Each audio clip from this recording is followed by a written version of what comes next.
नमस्कार दोस्तों, आप सभी का स्वागत है आपके अपने YouTube चैनल पर।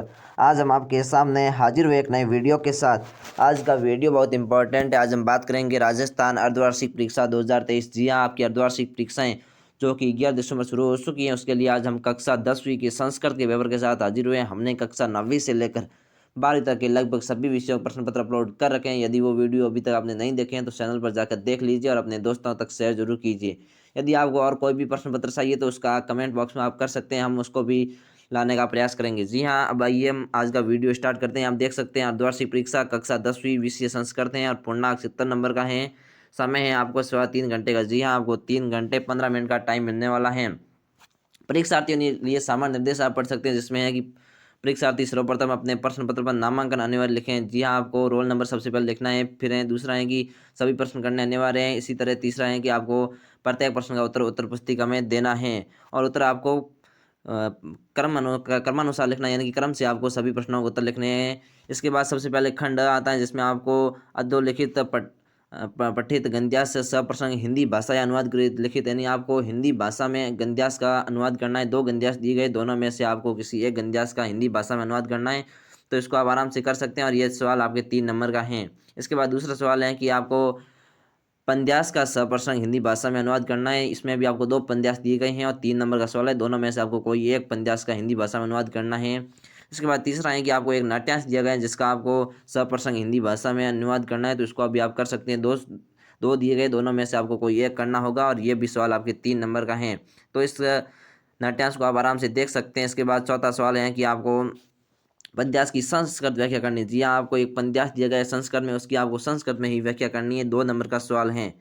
इसके बाद 5वां सवाल है कि आपको प्रश्नों के उत्तर लिखने हैं, जिसमें में है कि एक पद उत्तर, यानी एक पद में आपको उत्तर लिखने हैं, जिसमें कुल 7 सवाल दिए गए हैं और 7 में से आपको 4 सवाल करने हैं। तो इसको आप आराम से कर सकते हैं और सभी आधे आधे नंबर के सवाल हैं, यानी कि ये 2 नंबर का सवाल हो गया है। इसके बाद है पूर्ण वाक्य में उत्तर देना, यानी आपको पूरे वाक्य में उत्तर देना है और आपको कुल 7 सवाल दिए गए, सब में से आपको कोई 3 सवाल करने हैं और सभी 1-1 नंबर के सवाल हैं।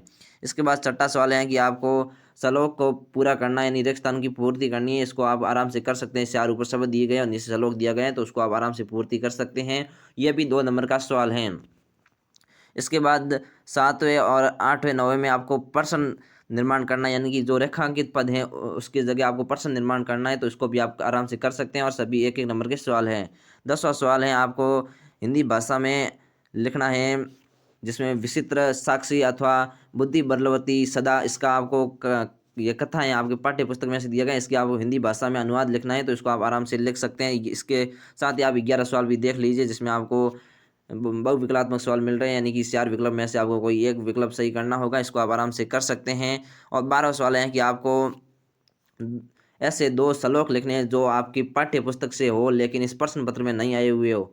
जी हाँ, आपको 2 श्लोक लिखने हैं और ये सवाल आपके 2 नंबर का है, लेकिन इस प्रश्न पत्र में आए हुए श्लोक आपको नहीं लिखने हैं। 13वां सवाल आप आराम से कर सकते हैं, जिसमें आपको गद्यांश को पढ़कर प्रश्नों के उत्तर देने हैं और इसमें आपको बहुविकल्पात्मक प्रश्न मिल रहे हैं। कुल 4 सवाल दिए गए हैं और सभी आपके आधे आधे नंबर के सवाल हैं। इसके साथ ये पेज दोबारा लग गया है शायद, और इसके साथ ही आप नीचे सवाल देख सकते हैं, जिसमें आपको संधि विच्छेद करना है और संधियों का नाम लिखना है कि इसमें कौन सी संधि है, और 2 नंबर का सवाल है। इसके साथ ही आप 15, 16, 17 सभी सवाल आप आराम से देख लीजिए। मैं आपको बड़ा करके दिखा देता हूँ, क्योंकि फिर वीडियो बहुत लंबा हो जाएगा। आप आराम से देख लीजिए। 23वां सवाल है कि आपको जो नीचे 2 संख्या दी गई उसको संस्कृत भाषा में लिखना है। 103 और 401 को आपको संस्कृत भाषा में लिखना है। तो इसको आप आराम से लिख सकते हैं यदि आपने पढ़ी है तो, या इसको आप अभी से तैयार करके जाइए, क्योंकि आपको संख्या वाला एक सवाल फिक्स मिलेगा 2 नंबर का। इसके साथ आपको 24वां सवाल है, जिसमें आपको अथवा में सवाल मिल रहे हैं और ये 3 नंबर का सवाल है। आपको प्रार्थना पत्र लिखनी है और इसके अथवा में आपको, इसमें भी आपको रेगिस्तान दी गई है और प्रार्थना पत्र यानी कि पत्र को पूरा करना है। तो इसको आप आराम से कर सकते हैं। इसके बाद 25वां सवाल है कि आपको सवाक्य निर्माण करना है, यानी सवाक्यों का निर्माण करना है संस्कृत में इन जो शब्द दिए गए इनके अनुसार, और इसके अथवा में है जो आप आराम से कर सकते हैं। वार्तालाप पूरा करना है, जिसमें पिता और पुत्र का वार्तालाप है, इसको आपको पूरा करना है। मैं आपको बड़ा करके दिखा देता हूँ पूरा वार्तालाप। इसके बाद अगला सवाल है 26 सवाल, जिसमें आपको वाक्यों को क्रम से जमाना है। जी हाँ, आपको कुल 100 वाक्य दिए गए हैं, 100 को आपको क्रम से जमाना है और ये 3 नंबर का सवाल है। इसको आप आराम से क्रम से जमा सकते हैं। और लास्ट 27वां सवाल है कि आपको वाक्यों में संस्कृत भाषा में अनुवाद करना है। जी हाँ, आपको कुल 6 वाक्य दिए गए हैं और सब में से आपको कोई 4 वाक्यों का संस्कृत भाषा में अनुवाद करना है। मैं आपको बड़ा करके दिखा देता हूँ, थोड़ा धुंधले दिखाई दे रहे हैं इसलिए मैं बोल कर बता देता हूँ। इस शहर में सरोवर है, पहला वाक्य है। दूसरा है कि पिता पुत्र पर क्रोध करता है। तीसरा वाक्य है कि वह चित्र देखती हैं।